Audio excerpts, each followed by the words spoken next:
some glass. Recording in progress. Welcome to our lecture 7, which is our second lecture on materials. Today we're going to be dealing with transparency, transmission, and refractions. All the things that make up glass, clear plastics, liquids that you can see through, and also the corresponding effects that they have. So for example, my water bottle is cold, the air here is a little warmer, so consequently I get condensation on it, which creates a roughness type effect. That frosted glass look, even though the glass is not frosted, it's plastic, we still get that very fine particles of moisture on the outside of that glass, or the bottle in this case.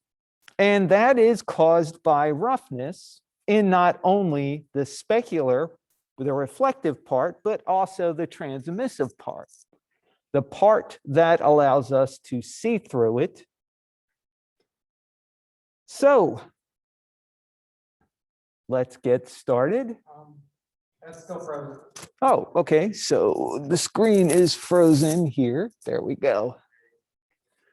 All right, had to unfreeze it for Jackson. He's our lone soldier here.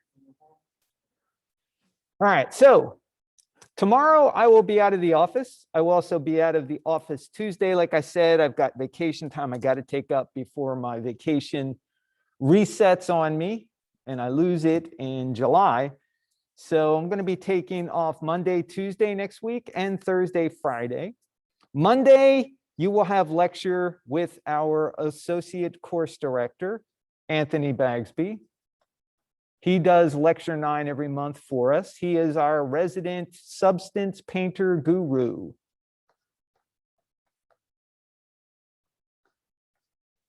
So I will remind you guys on Friday, but be prepared to use your pens, tablets, because it's going to be a lot easier to paint in substance than it is with a mouse or a trackpad. Trackpads are garbage unless you have a screen that you can actually, touch and move and paint with. So most of the Macs, in fact, I would venture to say all of them except the iPads do not have the ability to do that yet.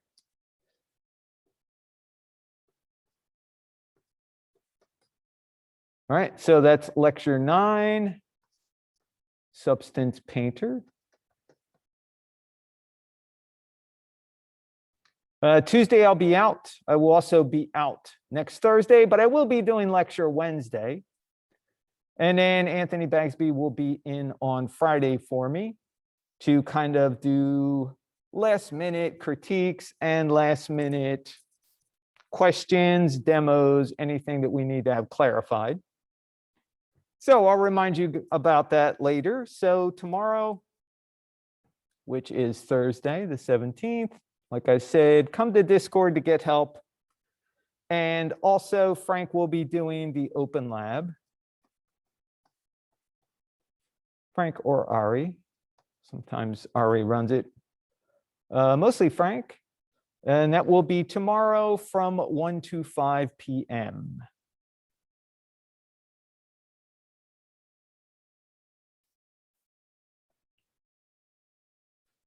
All right, so today we're going to be working with transmission, refractions, and transparency, all the things that make up glass. We're going to be working with the index of refraction and the Arnold AI standard surface and how it utilizes refractions in the transmission section.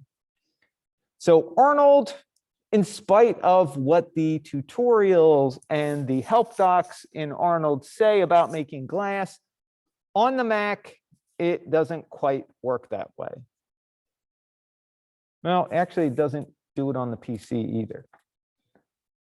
So we have some shortcuts, not shortcuts, I should say shortcomings with the Arnold material in the glass section, but we've found a way around that, so it will help. So don't forget that your project 6, the material discussion and the research discussion are both due tomorrow. before the end of the day.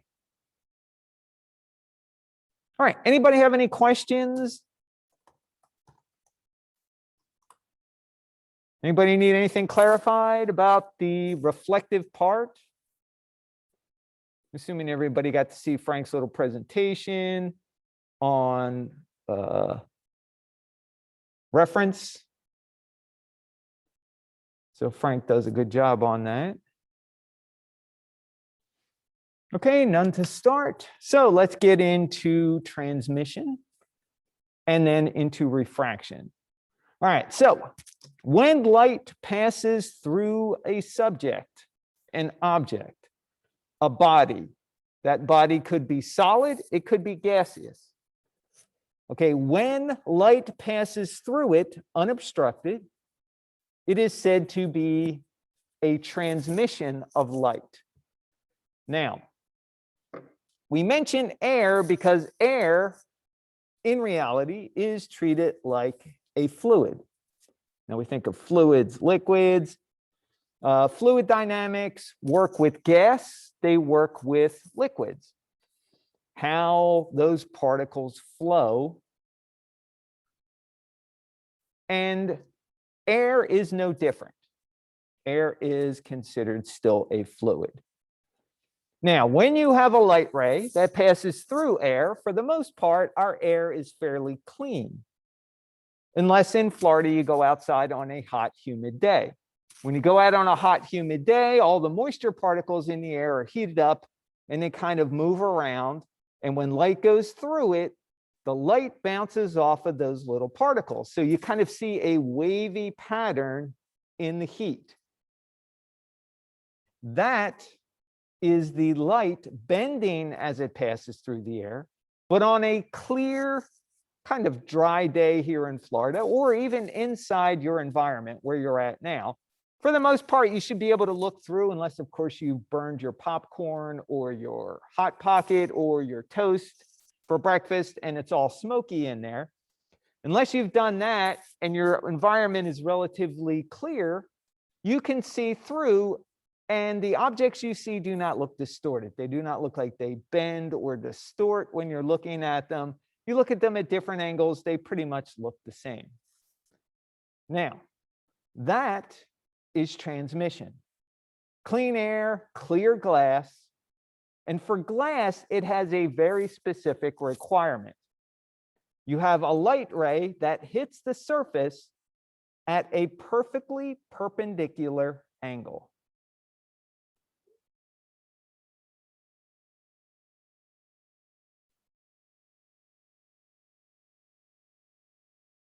Which is 90 degrees.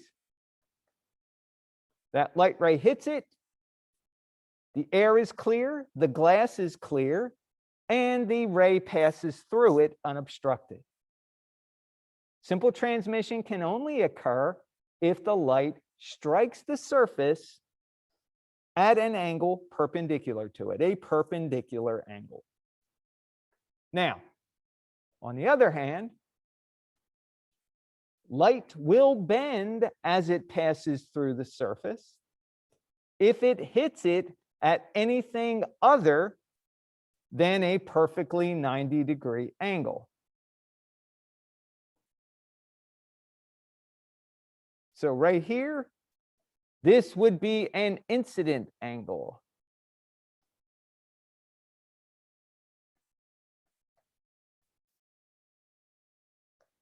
Which is basically anything other than 90 degrees.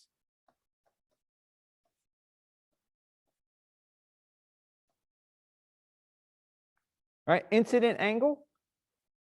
The light ray hits it, the surface, it will bend according to the index of refraction.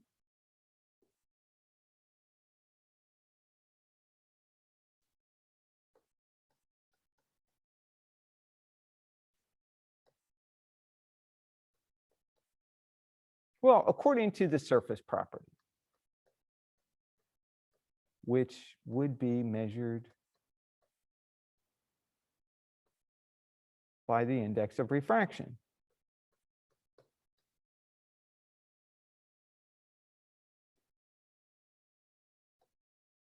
or measured as the IOR, index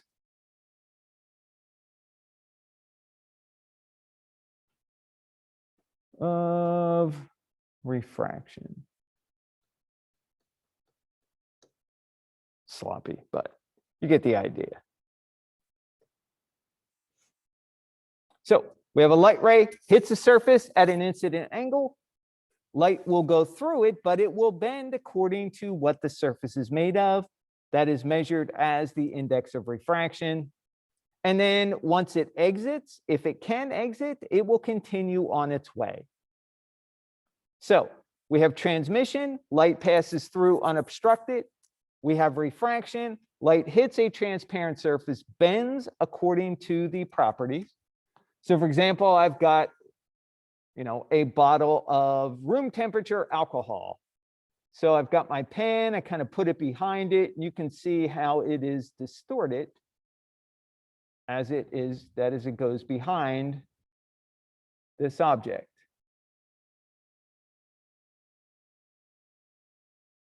In fact, it's really hard to see through it, but you can sort of. You can see it bend quite a bit.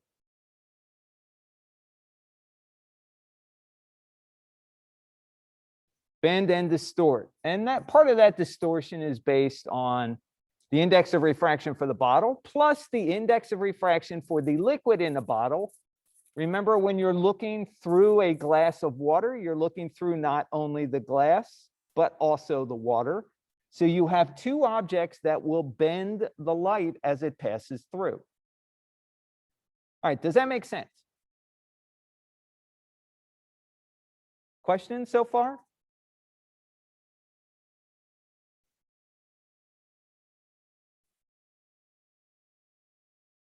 Okay, Javier's good, Tyra's good, Val is good, thank you. Lauren's good, thank you, Lauren. Blaine is good, awesome, thank you. Michael's good. All right, so let's talk about CG.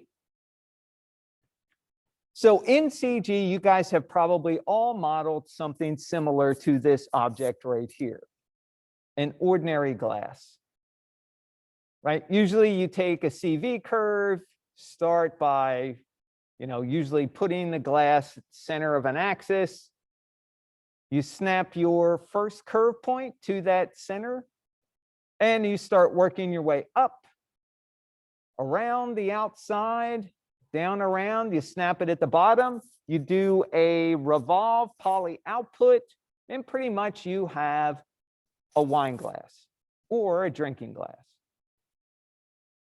So the reason we have you build these objects with actual thickness and depth is because this area right here in between the outer and the inner walls, this is where the material property is calculated.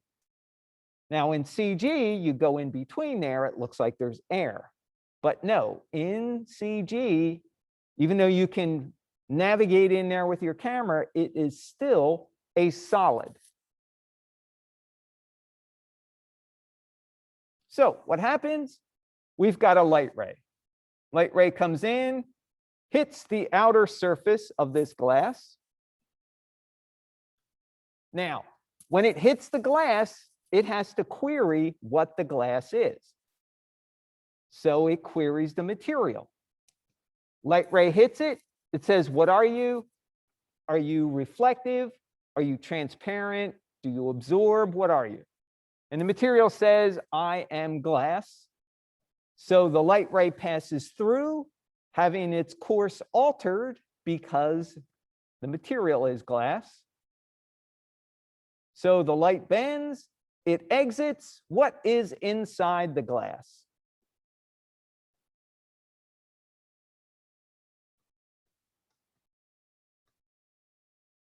Air.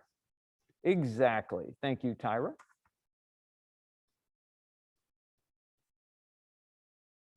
At this point, it is air. Air is a very neutral medium, meaning it does not bend light, it doesn't distort it, it doesn't alter the path.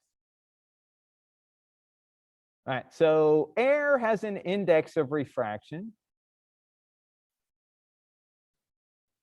of 1.0, which is very neutral.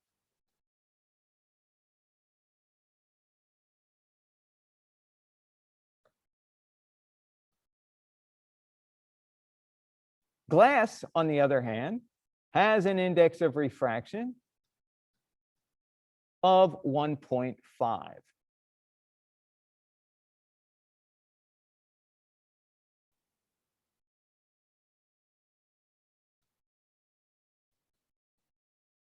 Causes refraction and reflectivity.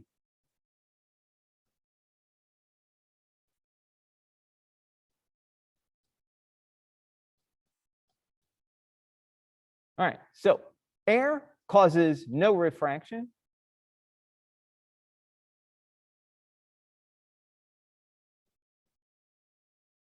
And no reflections.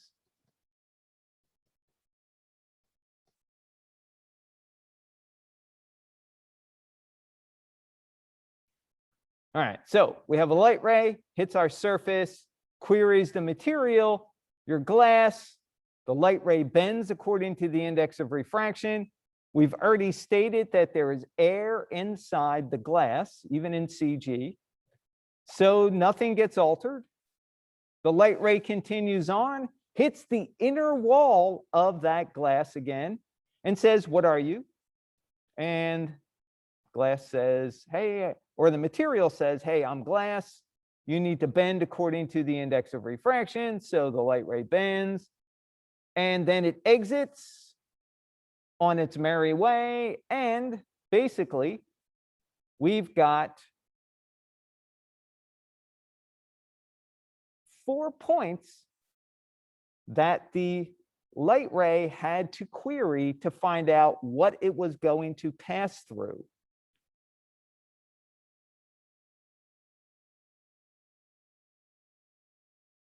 All right, let's mark them in orange.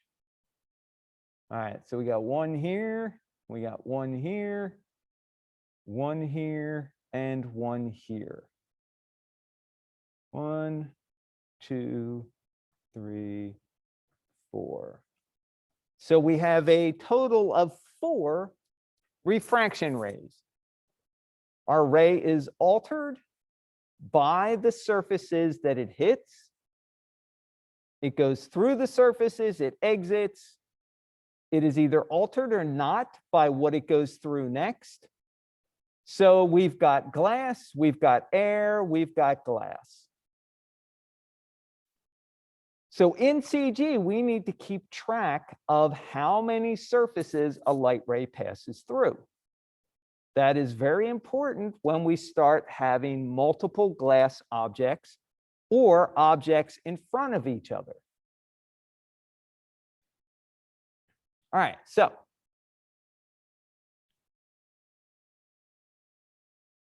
let's see. Let's do this. Make a sloppy glass here. So we've got another glass behind here.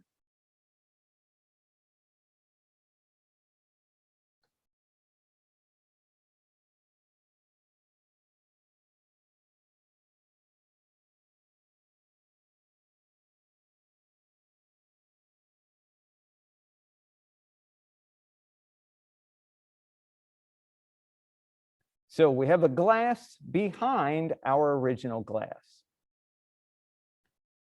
Now, we had 4 surfaces that our ray had to go through.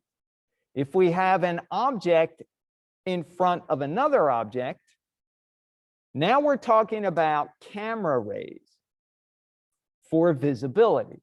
Remember, we're talking about light, but we're also talking about camera rays. Can the camera see through it? Remember, when we work with path tracing, which is what we do in Arnold, path tracing is concerned with what the camera can see. Doesn't really calculate anything that's off camera, which is very efficient to do. So we've got glass object here. This has 4. We have an object behind that also has 4. Where they overlap, this area right here.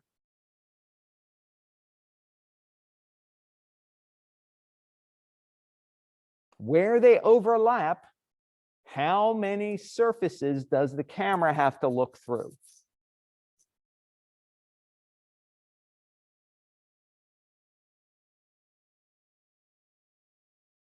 Well, it has 2 surfaces, but remember, each object has 4 surfaces that the ray needs to go through. Our camera, so this is light, but it could also be camera.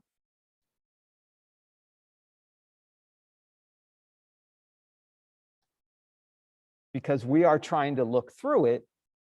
So we've got 1, 2, 3, 4. Outer wall, inner wall, air in between, inner wall, outer wall.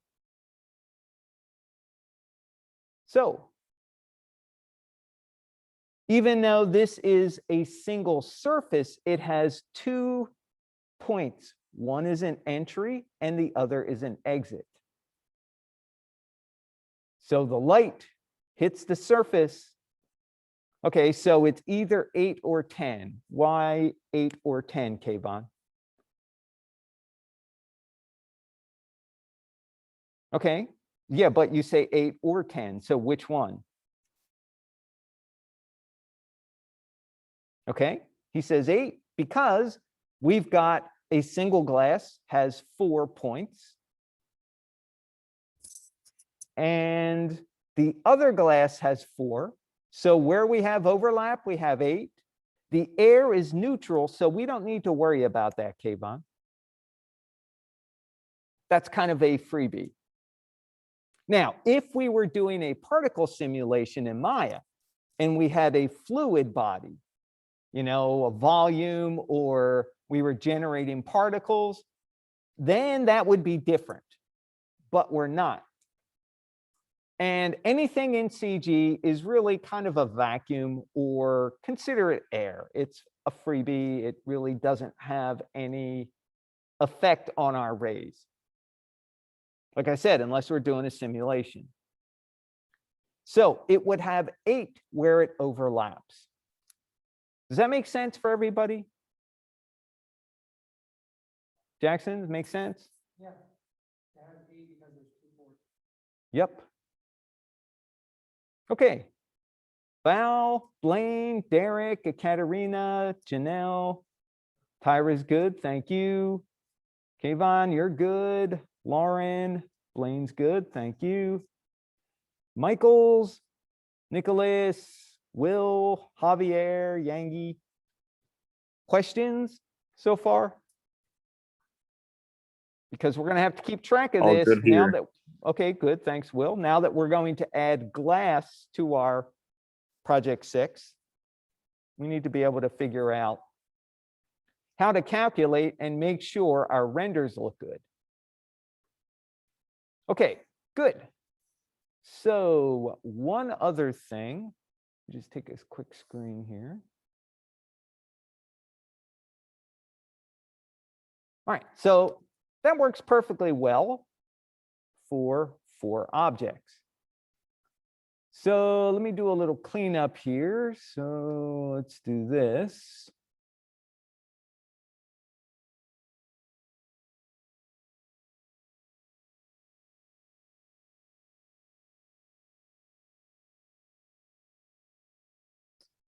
And yeah, sure, we'll just get rid of all that.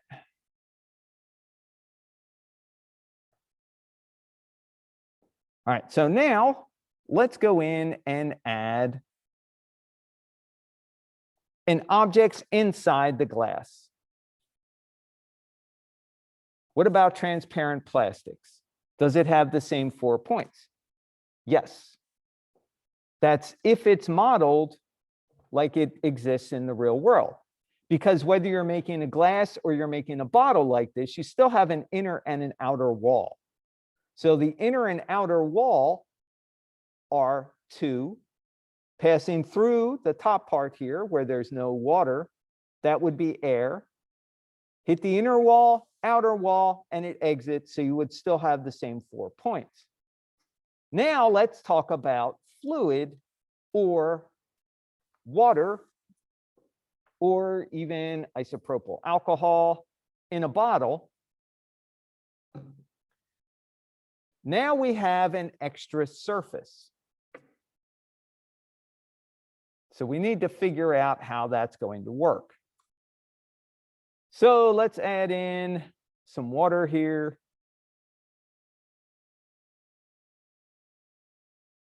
And I'm trying to make it really close and not necessarily touch, even though it would be it would be right next to our, I always hit a slippery part on my pad, or my hand gets stuck. All right, so let's just do it free form here. There we go. All right, so now I've got a liquid in here.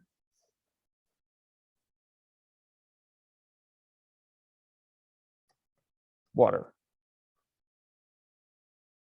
Okay, so water.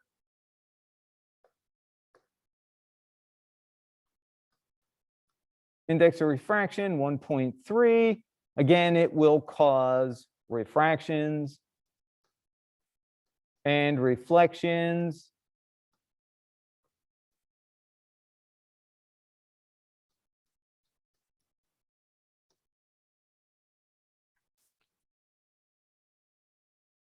Now, wouldn't the water also diffuse the light? Depends, Kayvon. By diffusing the light, if the water were cold, it would cause condensation on the outside of the bottle. That would cause diffusion of the light. When you have a liquid inside a glass, unless it's cold and it's the same temperature as the air and the container that it's in, you wouldn't get diffusion, you would get refraction. That's where the light will bend as it passes through.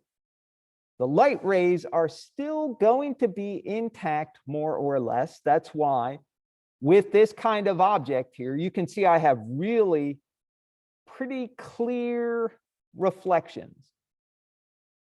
And I can see through it. It's not cloudy. Now, if this had a lot of particles in it, say, for example, it was water with some, I don't know, energy drink powder mix in it that wasn't stirred all the way, and you could still see the particles floating around, then that would cause diffusion. So he says, so only if there's a difference, like with clouds. Yes. So example, we've got cold liquid, room temperature air, cold bottle causes all this condensation, all the little bits of moisture around it. That would diffuse the light as well as refract it. So now you have a hard time seeing through it, whereas the top, it's a lot more transparent where there's no liquid and it reaches room temperature much quicker. Remember, water is a good storer of energy.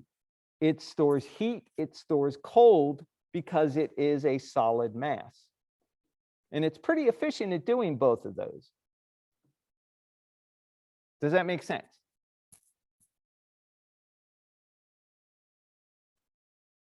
Okay, awesome. All right, now we've got water. When you guys took modeling, did they show you how to model the interior of a surface for liquid? You didn't touch liquids. Well, I'm not talking about a simulation where you have particles and you fill a glass and it fills up. No, I'm just talking about having a body inside another object. Nope. All right, well, when I used to teach modeling, we would have people do a glass, make a simple glass. You know how you can select the faces inside the glass? You duplicate them, scale them in ever so slightly, cap off the top. Now you have a liquid that would conform to the shape of your glass, whether it happens to be a water goblet a cylinder, a complex shape like a vase or something. So for today, we have wine in glasses on the interior and the exterior. And in the interior, we also have coffee inside the mug, or a liquid, like could be tea, could be coffee, could be milk, could be whatever. The mug on the table with the computer in the interior. So the way we measure this is, this water or liquid is a solid. If you were to freeze this, take it out of the container, it would be a solid. It does not have, liquid does not have an interior. It's not hollow. So the way we measure liquid when we have a glass is this whole surface acts as one body. But we do have an entry and an exit to that liquid. All right, so let's take stock of what we got going on here. So we've got our camera ray or our light ray hits the surface. It says your glass, it bends. It immediately hits the water surface. And now the water says, oh, I am water, I'm 1.3, so our ray bends. Exits, immediately hits the interior of the glass, bends again according to the index of refraction, and then exits on its merry way. So now instead of having 4 points, we've got entry, exit, entry, exit, entry, exit.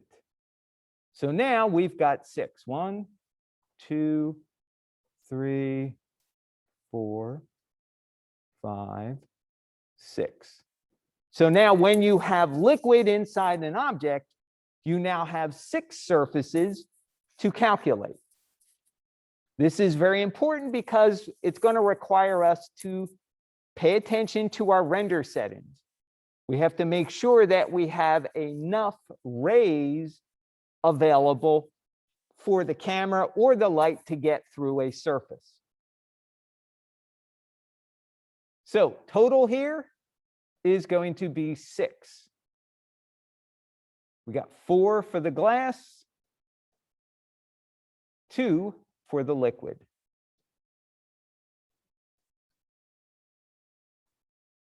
Now, if we had water in both of our glasses here,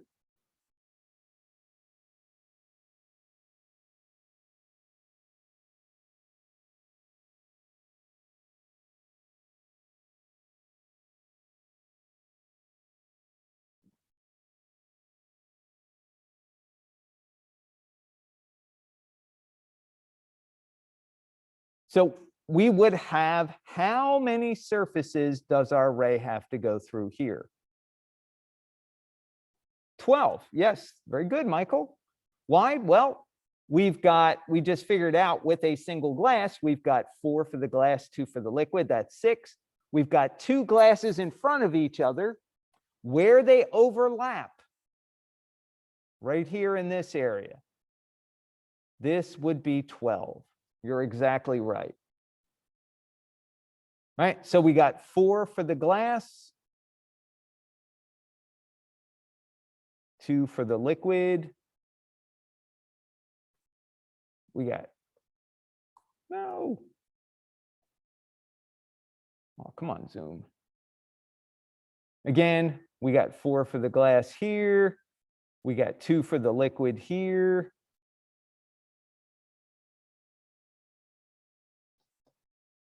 So 4 and 2 is 6.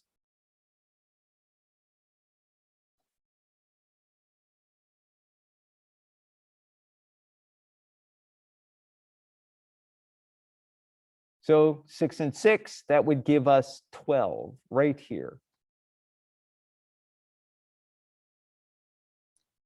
So you can see that Based on the angle of your camera, that will change your render times. Now, I could frame this shot up where the glasses are next to each other. And then I wouldn't have to worry about 12 rays needed for the camera so it could see through it. Camera would be perfectly happy with 6. But as soon as you get overlap, you move the camera or you change your composition, now you've got an object in front of another object that's transparent with liquid in it. Then you have to worry about the correct number of rays. All right. This happens automatically in the real world. You know, it's great. One of the perks of, real-time existence. But in CG, we need to account for everything. All right, does that make sense? Any questions so far? Because if you guys get this point, the rest is just trying to figure out how to make glass. Okay, Jackson's good. Michael's easy. Awesome. Okay. Tyra, understandable. All right. Thank you. Kayvon, good. Blaine, pretty good. Okay. Good for me. All right. Thanks, Will. Val is all good. All right. I'm going to clear this. Big mess here. And let's move on. We talked about conservation of energy with reflectivity. Now we're adding in transmission. So when we make glass, we steal all of the energy from the base. So when we're making glass or water,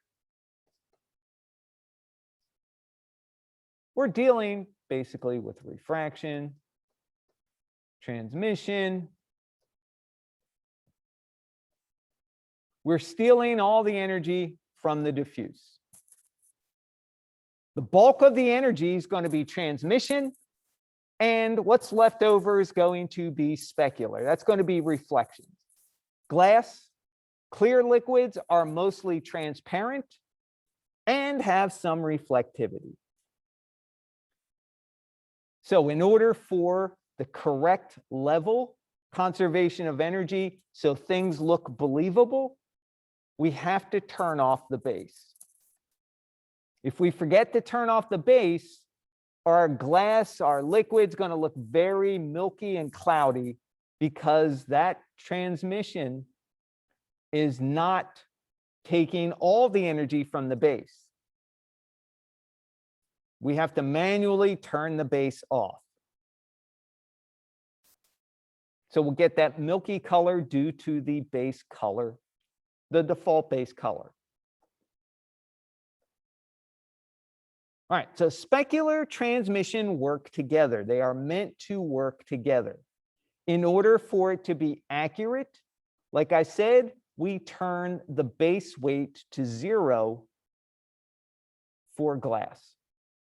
Base weight 0. Transmission gets turned all the way up, except you'll see here we've got something plugged into the transmission. And we keep the specular turned all the way up, and this little jewel right here, this index of refraction, that index of refraction gives the transmission and specular the right distribution for glass.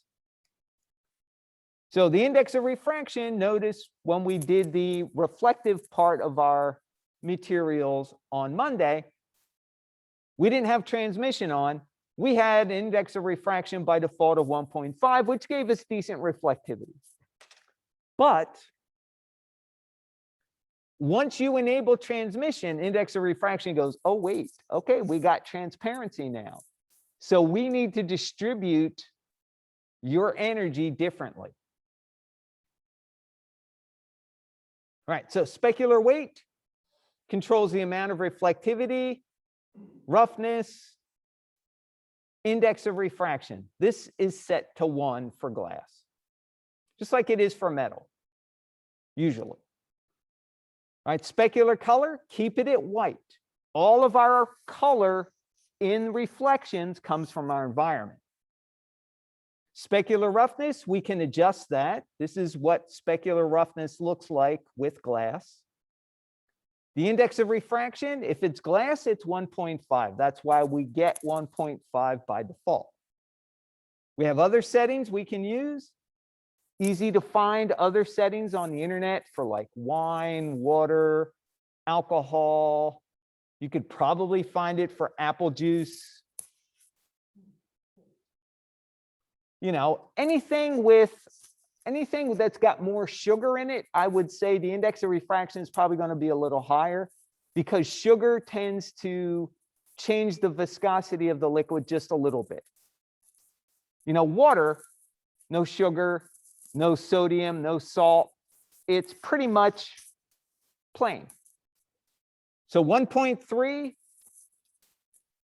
that's a pretty minimal, well, not minimal, but it's not much in the way of refraction compared to other objects like water, or I'm sorry, like ice or glass or a diamond.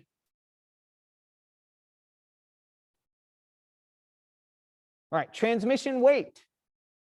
This is where we turn on to make glass. But the problem is when we make glass in Arnold, we do not get any shadows on the glass. So in order to correct this, we use a couple of Maya utilities that work off of the transmission weight. One is called a gamma correct, and the other is a sampler info node. Sampler info node just works by saying wherever the camera looks, that's 0 degree, and as the camera moves, it's still looking at 0, but the edges are 90 degrees. It keeps track of where the camera is when it looks at an object. So sounds complicated. It's not really. When I go to do the demo, you'll see exactly why we have to use that in order to get shadows. Now, transmission color. This allows us to get the color for glass, for wine, for any liquid that's got color in it. By default, the transmission color is white, which means clear glass.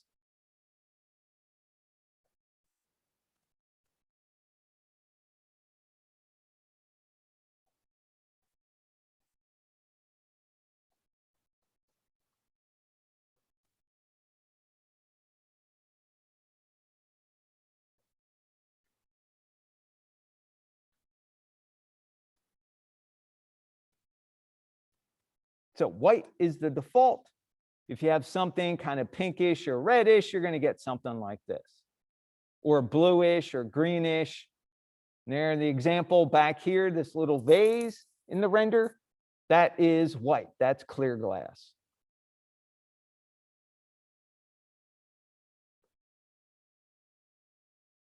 All right, now, we talked a little bit about the roughness. Specular roughness, what does that look like?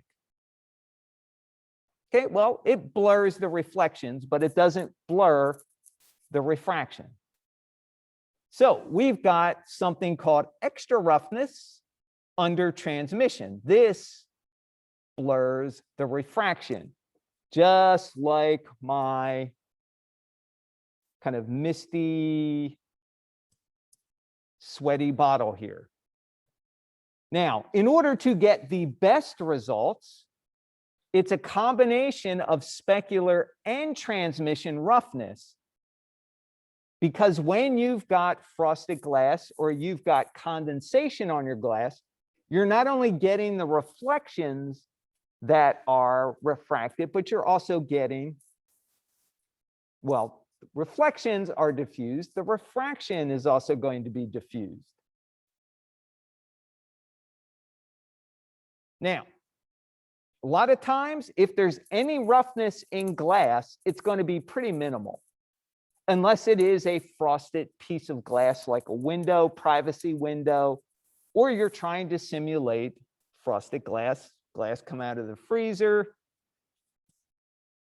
You know, it immediately fogs up or frosts, creates that little thin layer, since the glass is so cold, the air is so warm, all the moisture just adheres right to that cold surface and basically solidifies because the surface is so cold. So Arnold recommends a little bit of transmission roughness, a little bit of specular roughness. Whatever you do to one, you probably want to do to the other so they're even.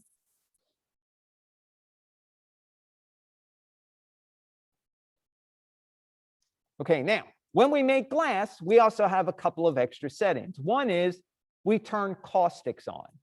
Caustics will cause a little bit of extra sparkle in our glass. And then we add in just a touch more indirect specular. This will kind of boost the reflection so the glass not only has sparkle from the caustics, but will also be nice and bright like the glass that we see. Now, if we are doing windows, windows are kind of a different animal.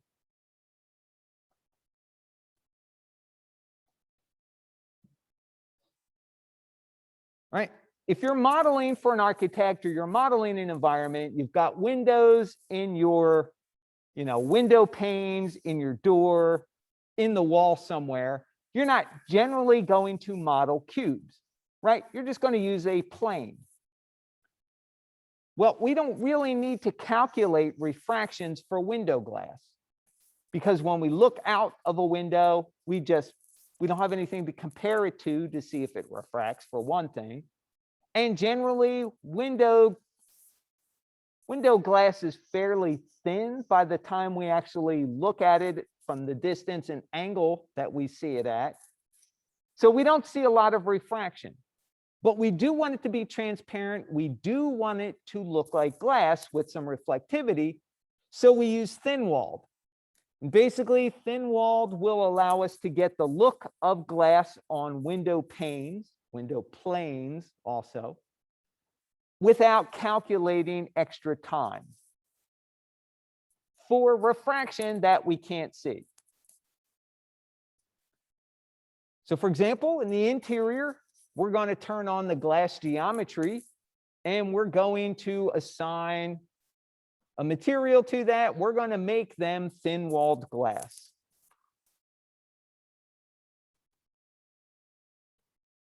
All right, so I have a couple of renders here just to kind of show you what the index of refraction does when you're making glass. So first one, air 1.0, right? I've got a sphere, I've got a dome light, I got a little ground plane here to catch shadows on. And honestly, if I didn't have shadows turned on here, you wouldn't believe that I actually had an object there. So I just left it there so you could see we do not get any refraction, we do not get any reflections. Water, 1.3, 1.33, somewhere around there. I chose 1.33, right? Index of refraction, now we've got light bending as it passes through. We've also got a little bit of a nice shadow going on here. Notice the edges of glass are dark while the inside is kind of see-through. And we've also got reflectivity. Now, when we increase the index of refraction to get something like glass 1.5, 1.52, we get more refraction and we get more reflection. You can see it based on the reflections in the environment. You can see the floor getting distorted when we look through it. When we get to something like a diamond, which is 2.42, it's very dense. Light will bend a lot as it passes through that because it is so dense. We get a lot more reflectivity. So the higher the index of refraction, the more refraction effect you will get, meaning objects will distort more, and we will get more reflectivity.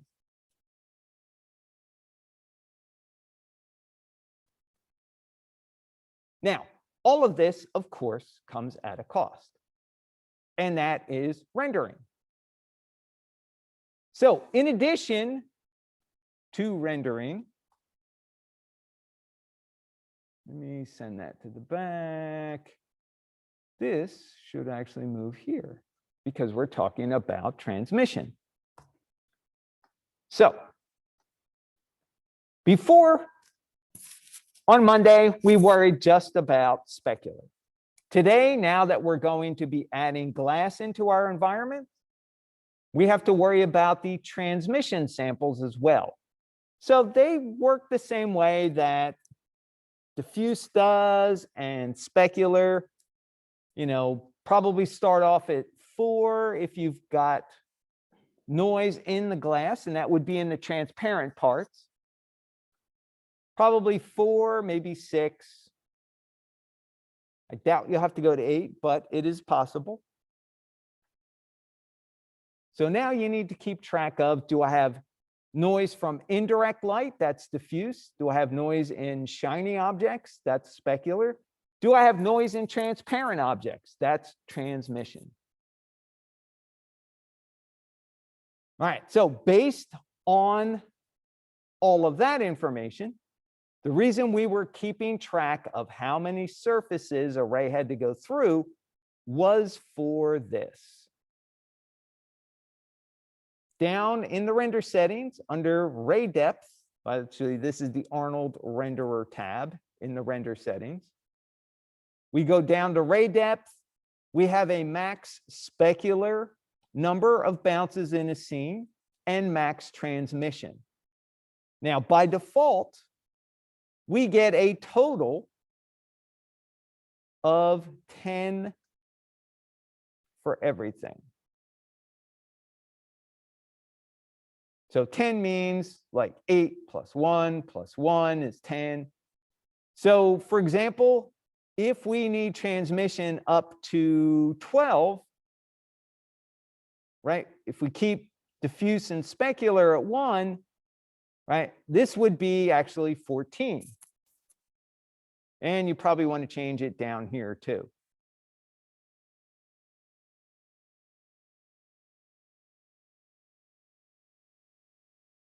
So if you've got a lot of shiny objects, you've got reflections inside of reflections, you might have to crank this up. Say, for example, if you go to 4, let me start that over. So for example, we say 8's good. No, not really. Let's go to 10. And we've got reflectivity. Well, I usually like to have at least 4 bounces for my reflections, because if I have an object that's visible in another object when it reflects back and forth, I need to be able to see it bounce a couple of times. If I have it at 1, I'm liable to get a black hole in my reflection.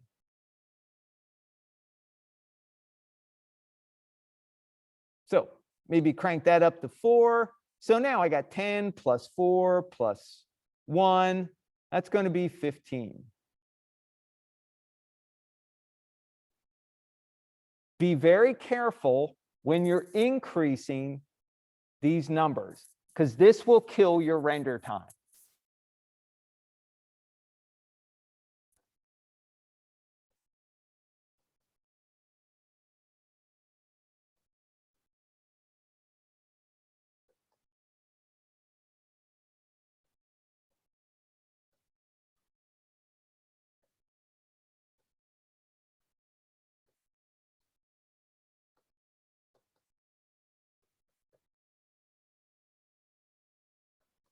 They will increase your render time.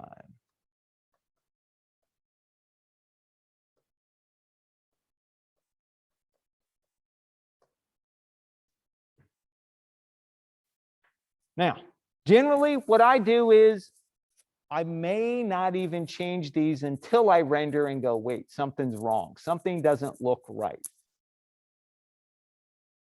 Because transmission at 8 is usually pretty good. That's basically glass in front of empty glass in front of another empty glass. Specular at 1,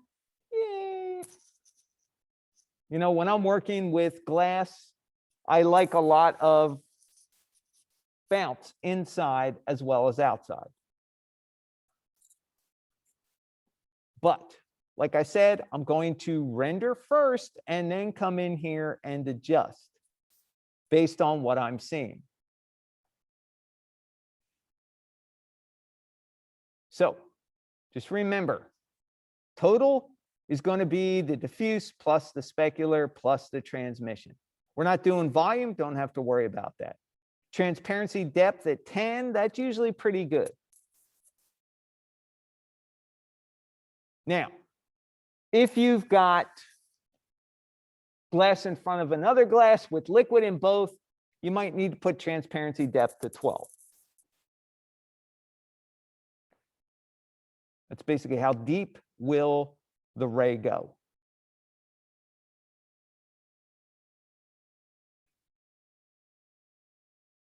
All right, questions?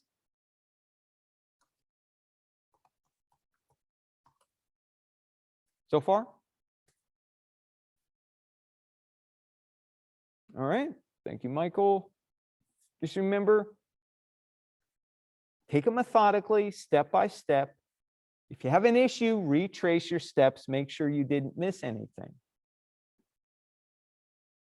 Javier thinks he's okay. Okay, well, it's going to make a little more sense when we actually go in and start demoing this, because then you'll be able to see the reason why we have to do certain things. All right.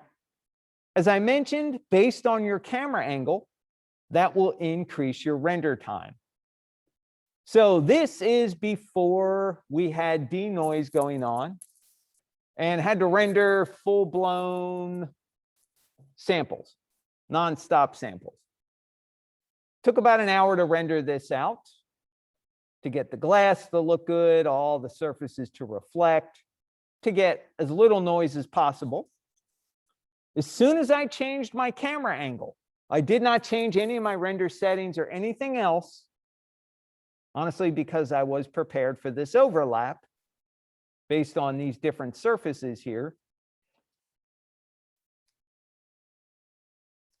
You know, the camera being closer, seeing the overlap in the glass, that render time doubled. So just realize that you may be doing an animation where some of your frames will render out quicker than others. And that's because there's less to calculate for the camera in the early frames or the later frames.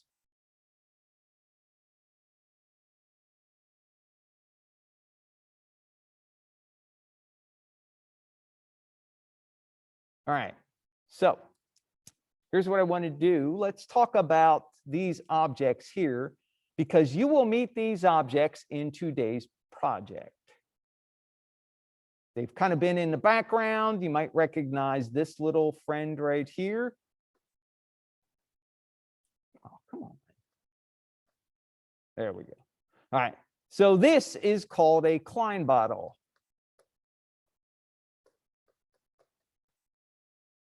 We've got kind of a rectangle bottle. We've got a vase, and we've also got kind of this hourglass shape.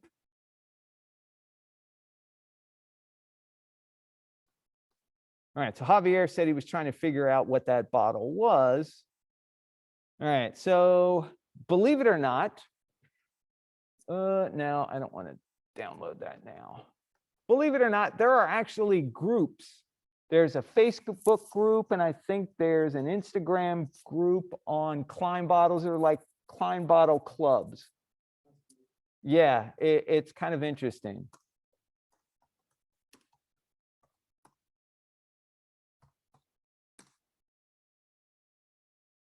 So Klein bottles are a very interesting shape. They were considered to be a mathematical possibility before modern glass blowing and injection molding. Now, if you're a glass blower, anybody ever seen glass being made, you know, you get a molten blob of glass on a really long pipe, you blow into it to force air into that blob of glass, it expands, you shape it with a big wooden, or actually it's mostly metal, because your wood will go burn up.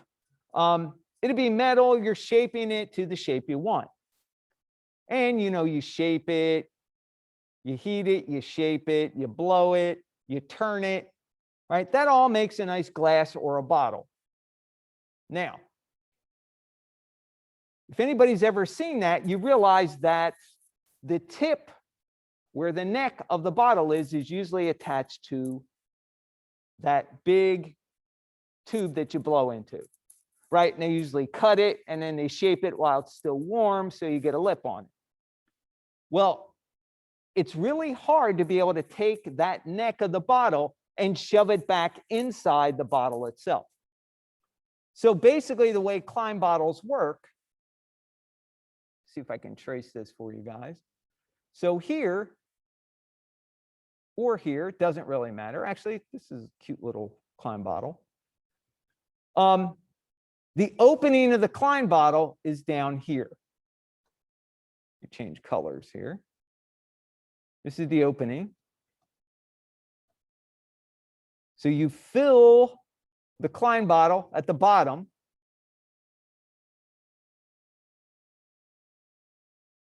Goes up the neck.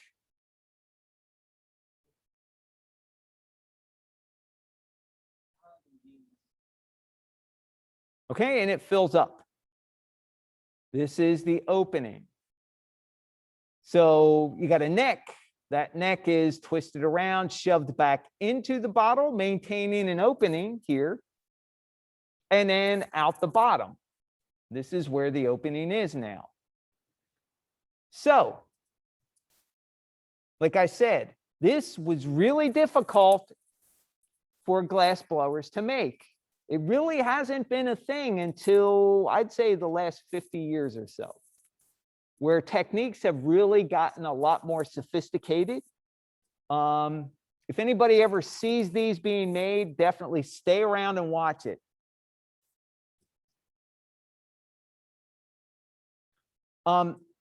It's easy with injection molding. You basically get a mold, you force glass, you force plastic, you force resin in there, some kind of polymer, and you know, you let it cool, you open up the mold, and hey, you got a perfect bottle. But they are still pretty expensive. These things you can get on the internet, you can get them in plastic. I don't know, they're about between $5 and $10 a bottle. But you know, you have a couple of friends over, buy some Klein bottles, clean them out,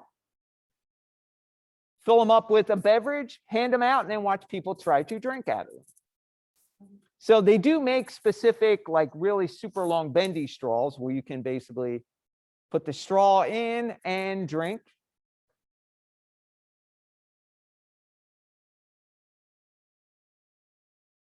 That's just wrong. I'm sorry. That's a no-win situation because it's coming out somewhere, wherever you turn it. But anyway, I always like the shape, so that's why it's included in the interior, just because it's weird. So this actually has 8 surfaces for our ray to go through, our camera ray, right? We've got 4 for the body. We've also got the neck, which has 4, right? But the neck is inside the bottle. So now you've got 4 for the neck, 4 for the bottle. Klein bottle itself needs 8. Rectangle bottle, nothing special about it. This has 4. The vase, nothing special about it. It has 4. Where they overlap, we got 8. Over here, this little beauty right here. Okay, hourglass shape. It has a lip on the end of the neck, and that lip is basically a mushroom shape. It looks like that. And then, of course, the bottle shape comes around.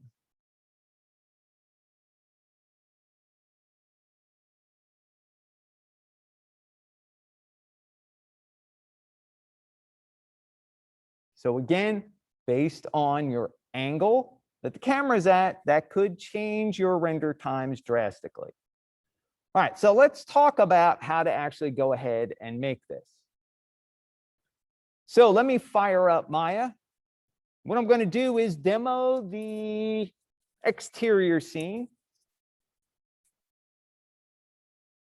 And I'm going to do the daytime version of it. I know we did the nighttime when we did the demo in lighting, but I like the day just because it's a lot easier to see the shadows, the reflections, and everything in here.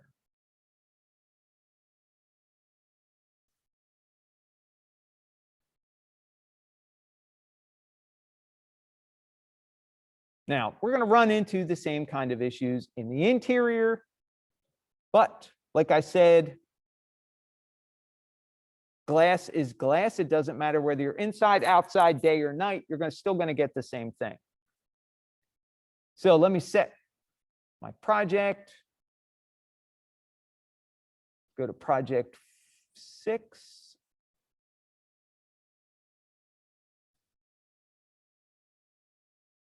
And let's go Zen Garden.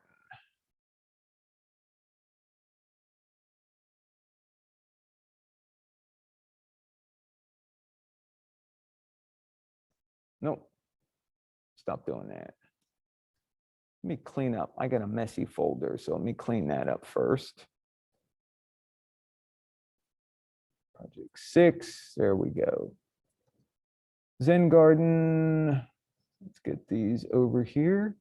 So I got a day version, a night version. Good. Go back to Maya. Just going to make sure my project is still set. Don't trust Maya. Let's open up the day version.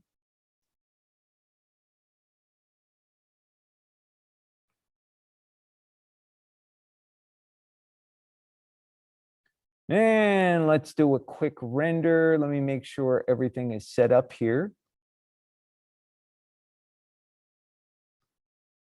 AI standard. Yep, good. All right. Let's do a quick render. Render cam, close up. Yep, that's what I want. All right, good. Everything's there. Happy, happy. All right, so I'm going to demo the wine glass right here. So you'll notice, let me go into. So you notice my camera's not locked.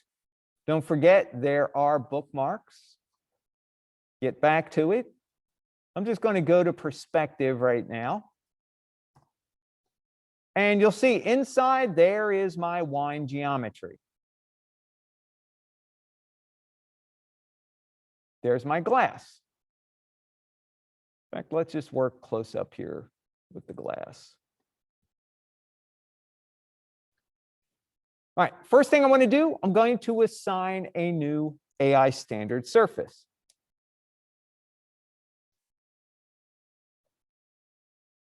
I'm going to call this wine glass.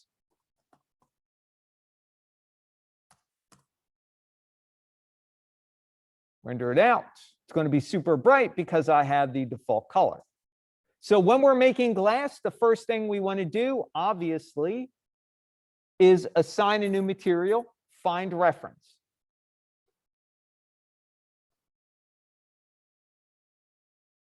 Reference drives everything. There we go.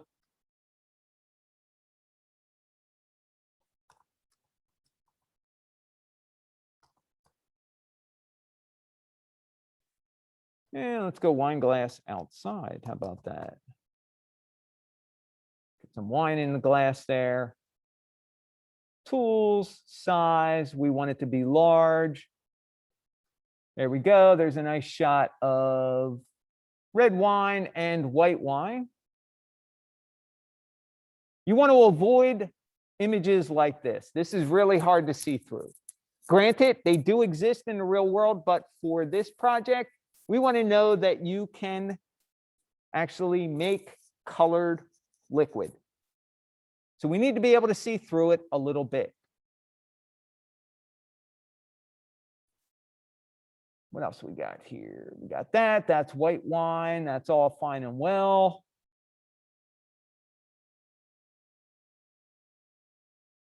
That's red wine.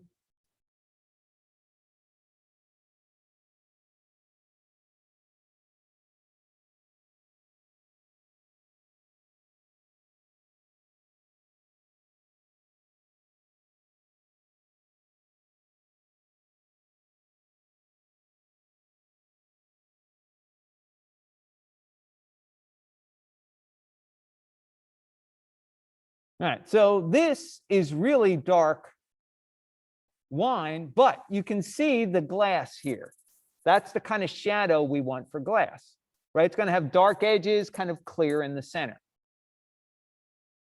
And actually, I have a bunch of reference that I shot. One day, we were having a discussion about glass. So I went outside and shot a bunch of images with my phone.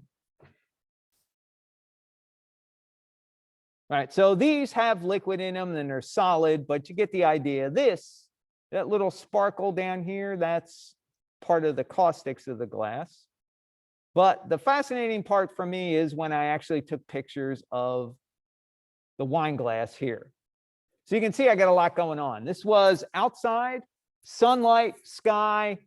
You can see I've got a nice shadow for my glass. Now, all of this stuff, that's all caustics. We don't quite get that in CG. There's ways to fake it, but for us right now, we're more interested in getting a decent shadow for this. So even when I went inside, took pictures, same objects, you know, the lighting's different, it's inside, but I'm still getting that shadow. So when we talk about a shadow for glass, this is really what we're talking about. All right, let me go back up here. I kind of like this because this gives me red and white wine. So I'm just going to save this image. Desktop, that's good enough.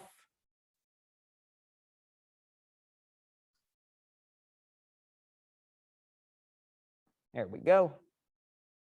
So there's my reference. You can see based on the reflections in my wine glass and in my wine, I do not have a lot of roughness in it. Right? Glass is usually a hard, smooth surface. Now, if you have old glass, like old bottles or something, you know, generally they're dusty, or the glass process at the time was not as, the quality of it was not as stringent as it is now, so you get a lot of imperfections in it.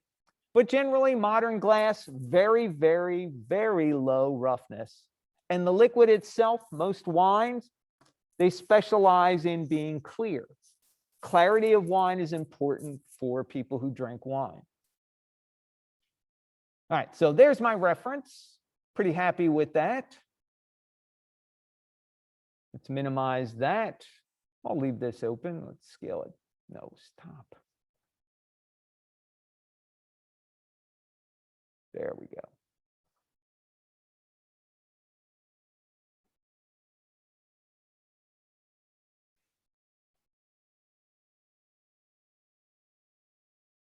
And Maya.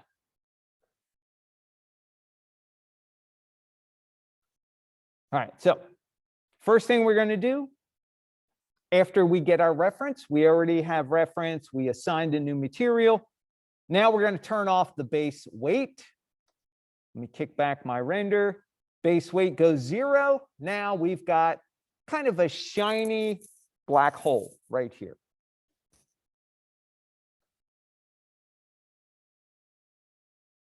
Now, since glass has low roughness, I'm going to turn my roughness off for now in my reflections. So my specular color stays at white. My specular weight stays at 1. Index of refraction, set up for glass already at 1.5. Now we go down to the transmission section. So notice we've got a really nice shadow here. That's because this is an opaque object. So to create glass, I turn transmission all the way up to 1. I get nice glass here, but notice my shadow disappears. Now, we're seeing this black blob here. That's that big lump of clay inside the glass. That's basically the wine geometry with the default AI standard that I have in the scene. But you can see my shadow disappears.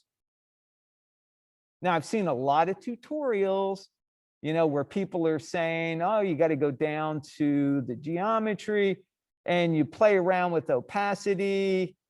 Yeah, but when you play around with opacity, it doesn't do anything other than make the wine object disappear. And they're saying you got to go into the shape node. Okay, that doesn't work either. So you might be saying, okay, well, maybe that's because, it's Arnold, it's a Mac, you got to just re-render. All right, so I re-rendered and oops, it's not there. So the answer is basically using 2 Maya utilities to get the glass shadow. To get that nice transparent shadow that we want. It's going to have slightly dark edges, and the inside's going to be transparent. There's my shadow. Make glass. Arnold falls short. No shadow from Arnold. So to do that, in transmission, we're going to plug a Maya utility into the weight. So I click the little checker button, create render node. Normally we do textures, but I'm going down to utilities right here. Utilities are alphabetical.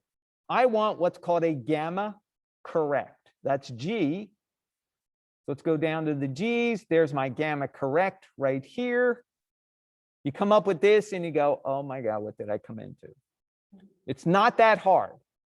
It's basically the out value of this gamma correct we want to plug into the transmission of the material. So all you have to do is open up out value. We're going to pick the X value. We only need one value and X works the best. I've tried the others. So out value X, plug that into transmission. You say, great, now it's solid black again. Yeah, have patience. Hit close. So now in the gamma correct node, we're going to plug a utility in there. Right? So under value, well, actually, first thing, before we change the value or do anything there, we're going to bump up the gamma here to 4. And we're going to turn, so 4 in X, that's where we plugged that's the out value of our utility to the transmission. And then X and Y, they're going to be 0. Sorry, X is 4, Y and Z are going to be 0. Now, in the value, this is where we plug in another Maya utility called a sampler info node. This is the one that will tell it to be transparent in the middle and dark on the edges. We scroll down. In Unreal, this is called a Fresnel utility. You have to do the same thing in Unreal. I was watching a tutorial yesterday on that. It's pretty cool. So these are both Maya utilities, not Arnold utilities. We go down to S, sampler info. We take the facing ratio, which is what the camera looks at, and we plug it into the value of X. So now when I did that, notice we get a nice transparent shadow.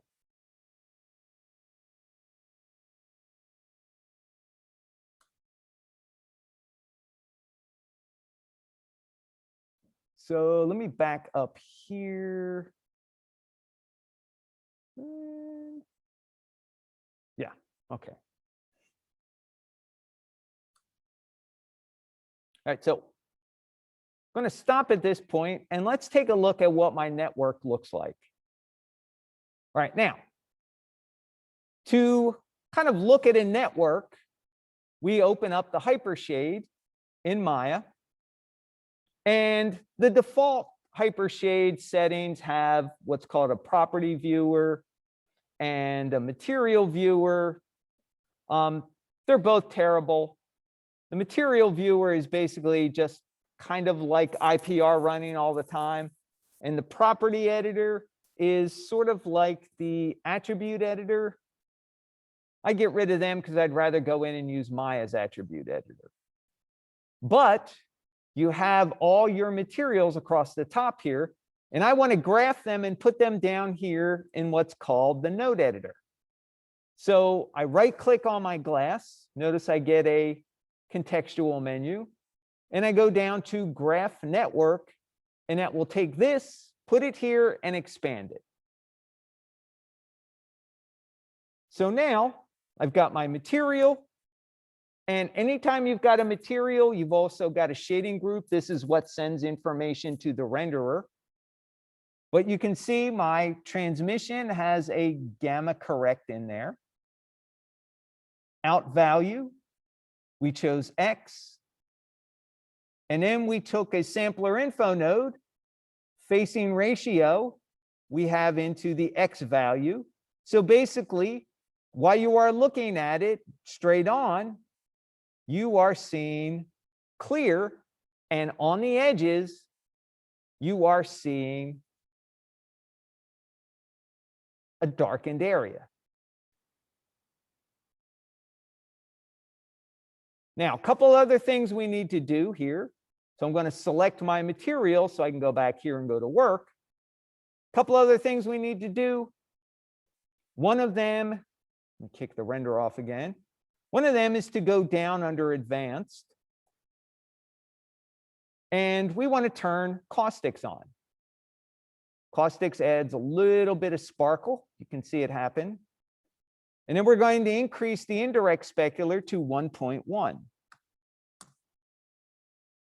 That will boost the edge and give me a little more sparkle on this.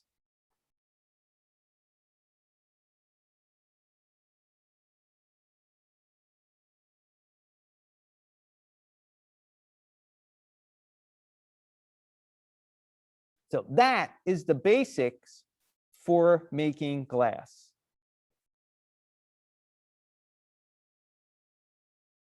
Now, if I wanted to add color to the glass, my glasses are clear right now. But if I wanted to add color, that goes under the transmission. So if I click on red, way too saturated, keep the value up for glass, but turn the value down. I'm sorry, value stays at 1, turn the saturation down. Yeah, I'm just not a big fan of wine glasses being colored.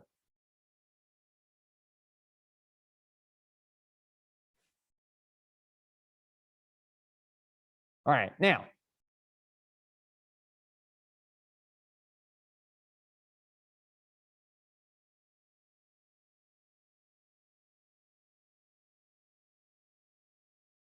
got a checklist for you guys for making glass. So find new reference, which we did. We assign an AI standard to the geometry. We turn off the base weight. Specular weight stays at 1. Specular color stays at white. You can adjust the roughness for glass at this point, but I prefer to adjust it later on. Index of refraction is set for glass by default. That's in the specular. Now the transmission, this is where we start. To get a shadow, we have to plug the gamma correct utility into the transmission weight.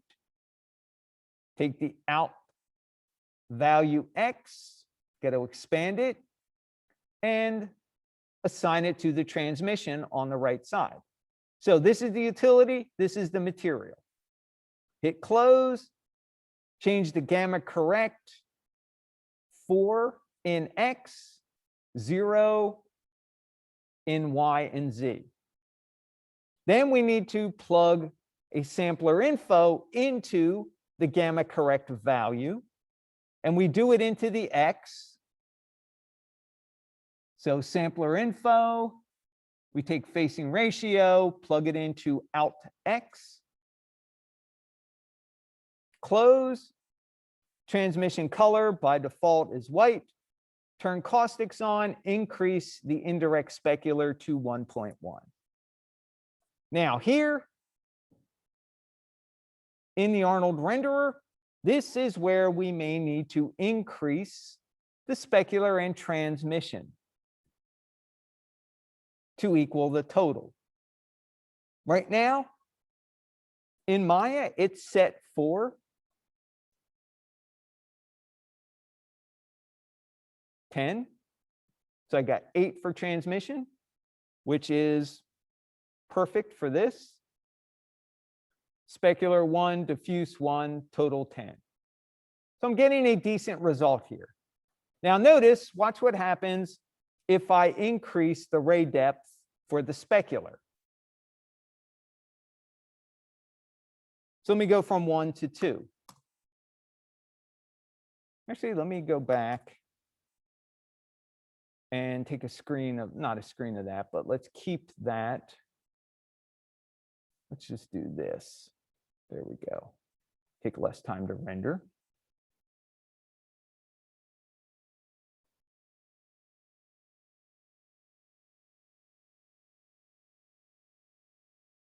All right, so this is the default specular of 1.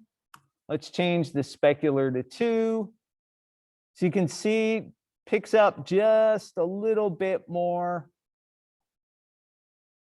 Can probably see it become a little brighter. So generally, honestly, I usually like to bump it up to 4 because light should be bouncing around inside of a glass.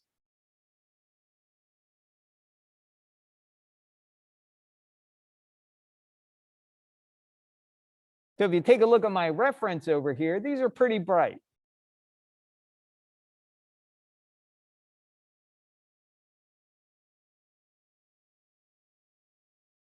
Now here, I probably want to increase this to, well, right now, probably 13. Make sure I have enough rays because 8 and 4 are 12 and 1 is 13. In fact, we drop that down to 10. Save that image. Then I want to increase the total and take a look at the difference. Let's hold on to that. Let's increase this to 13. Again, it's going to increase my render times. Now, if I don't see any difference, I'm going to turn it down. No, I'm not really seeing any difference. So I can probably get away with 10 while I'm working in this, but I have a feeling later on it's going to come back and haunt me because we're going to have this wine glass in front of the bottle. We're going to need to have some extra ray depth there. But for now, I didn't see a difference, so I'm just going to leave it.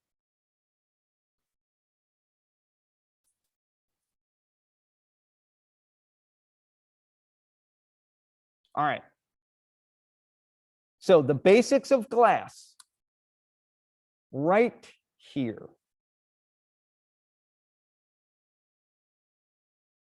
Take a screen for you guys.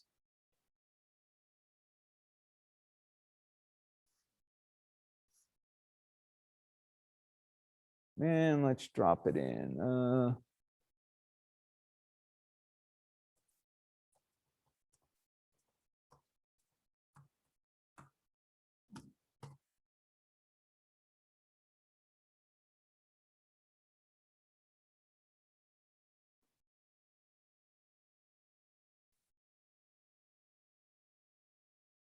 Okay, everybody should get a copy of it. Should be able to download it.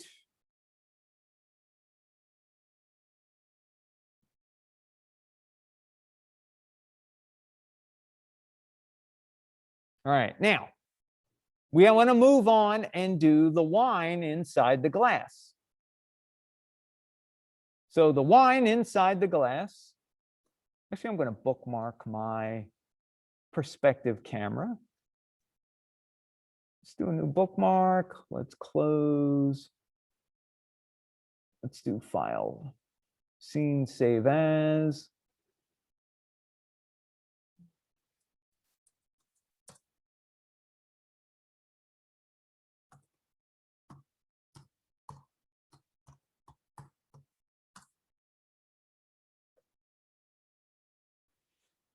Okay, my scene is saved just in case Maya does the unmentionable.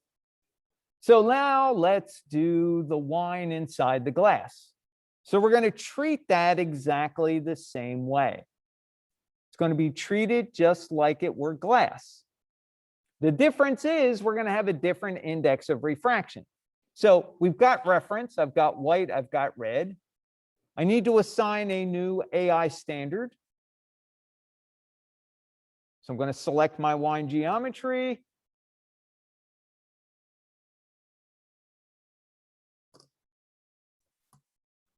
So should we make red wine or should we make white wine? I got one vote here on campus for red. We got any in Zoom? Kyra said red. Red. Looks pretty unanimous. All right, so red wine. So let me change the name to red wine. I've got reference already. I'm good with that. Got my material assigned.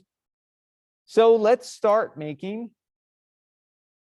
well, we're going to start off making glass, but we're going to have to adjust the index of refraction. All right, so base weight off.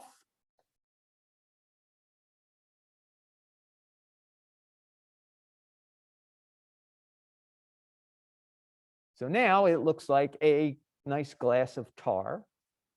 Yummy.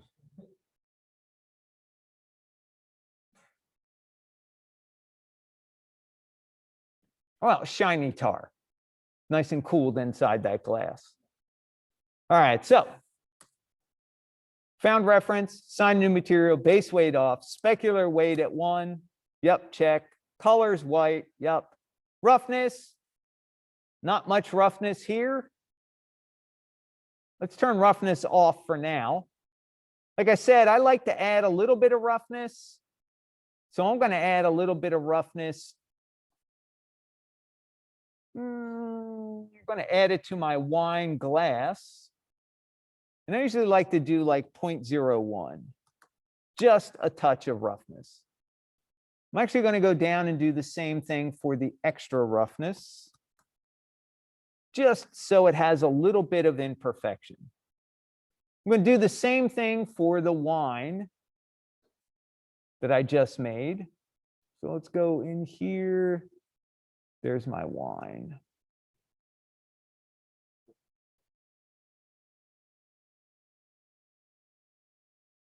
So there's my wine. Let's do 0.01 also.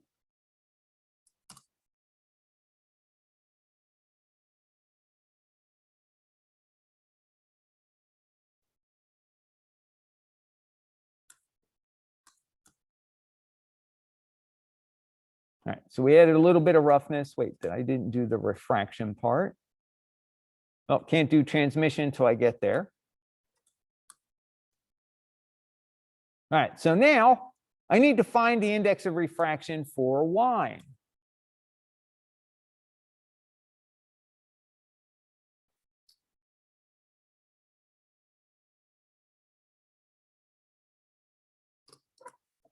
and red wine.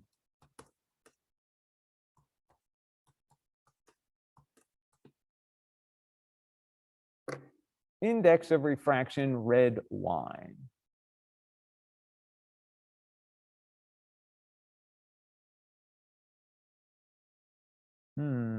Request full PDF. Looks expensive. I want free. Ooh, what's this?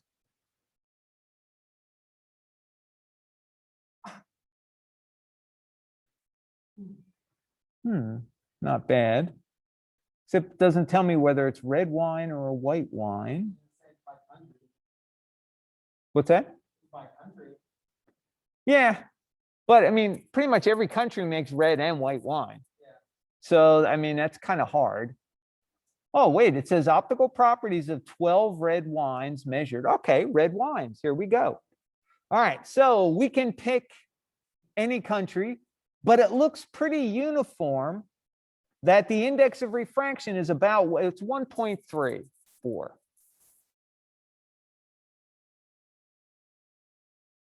So actually believe we get 3 digits for the decimal. Let's see. Yeah, we do. So let's do 1.34. 343, 344, 3. Let's go 345. That's kind of right in the middle. Yep, no problem, Blaine. So index of refraction 1.345. Okay, that part's good. Let's go down.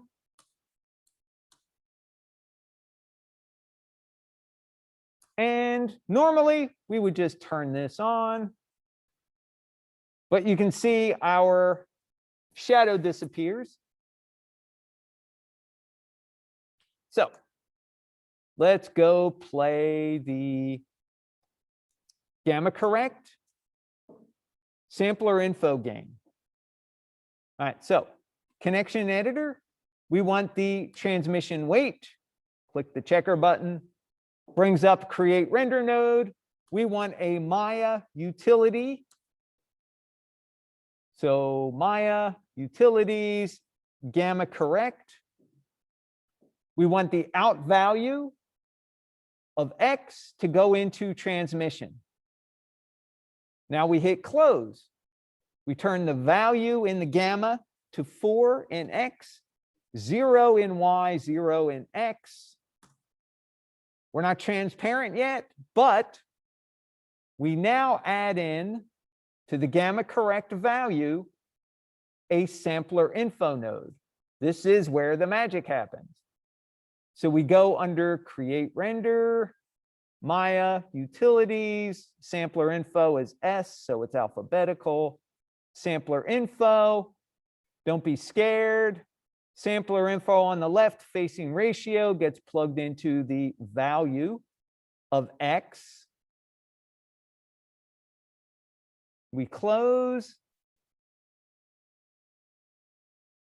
Not seeing much here, but the real magic is going to happen when we add in the color.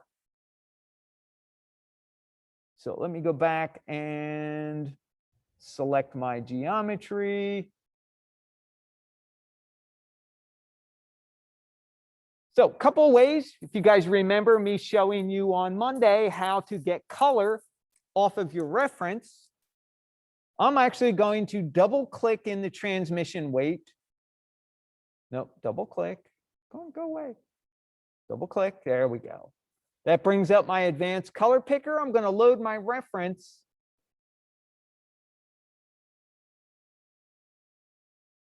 Here. And I'm going to sample. Now, I want to avoid, again, just like I did before, avoid really white spots, avoid really dark areas. I want to try and get a nice kind of neutral area right here. And you can see, once I've got my color in there, now I've got my shadow.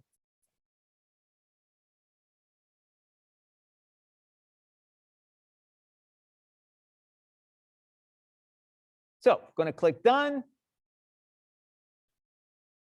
Let's compare it.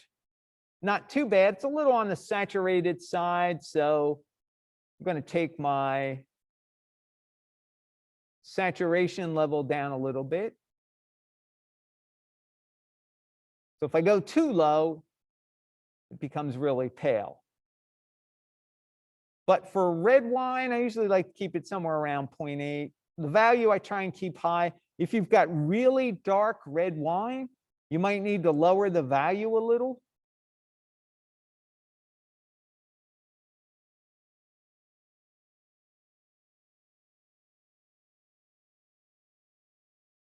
In fact, that looks a little better when I lowered the value.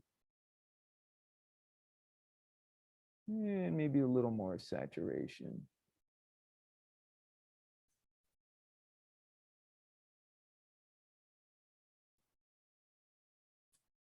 Right, so now I'm going to add in my little extra bit of roughness that I did in the specular. It's going to be 0.01. Just to add a little imperfection in there. Let's go back and see what our checklist has. We put color in. Let's go down and turn on caustics. That's under advanced. And also increase the indirect specular to 1.1. It's going to add a little more brightness to it.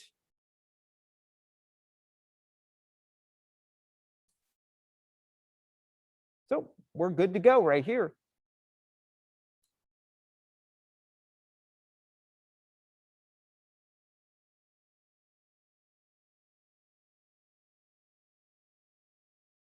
All right, let's see. Let's go back to the render cam. Make sure my bookmark is here. Let's see how we're doing. Oh, render cam. There we go.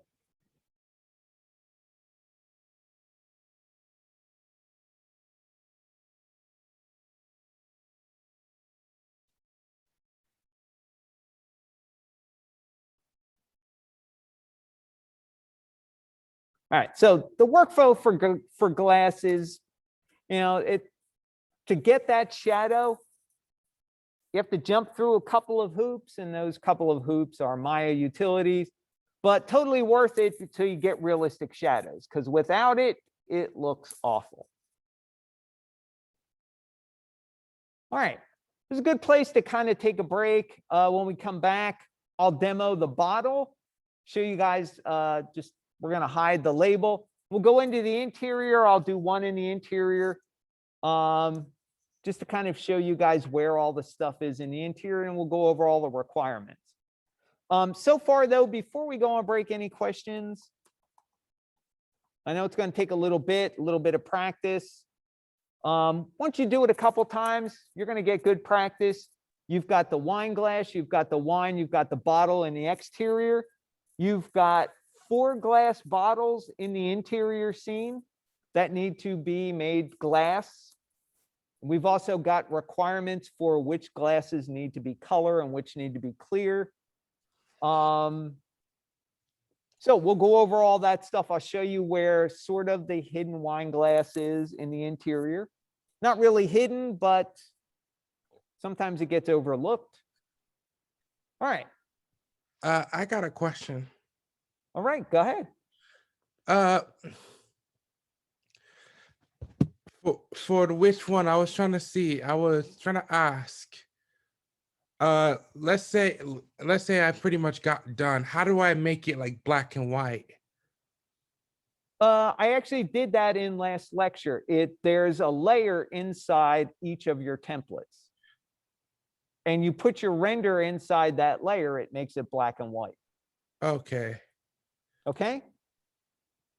So were you here for a lecture on Monday? Yeah, I was. I kind of forgot how to do it. Oh, okay. It's in that lecture. And then if I have time at the end, if you want to remind me, I'll go over it again.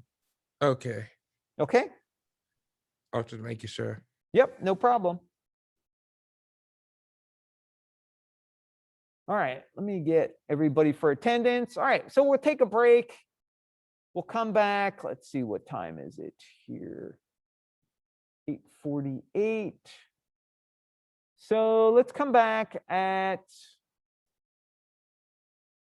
9:10. Give me a chance to render out lecture and also get everything uploaded. All right, so I'll see you guys back here at 9:10.